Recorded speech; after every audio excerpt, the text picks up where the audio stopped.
दिलीप वळसे पाटलांनी आव्हाडांची हवाच काढलेली आहे। आव्हाडांसंदर्भात त्यांनी वक्तव्य केले। आव्हाडांची वक्तव्य म्हणजे वेड्याचा बाजार। वळसेंनी काढली आव्हाडांच्या वक्तव्यांची हवा। फडणवीसांच्या पाठीशी वळसे असल्याचा आव्हाडांचा दावा।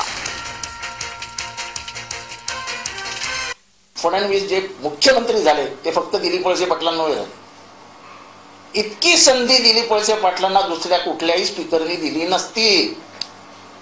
एक तास खडसे बोलायचे आणि त्याच्यानंतर एक तास, म्हणजे त्याच्या आधी एक तास किंवा त्याच्यानंतर एक तास फडणवीस बोलायचे।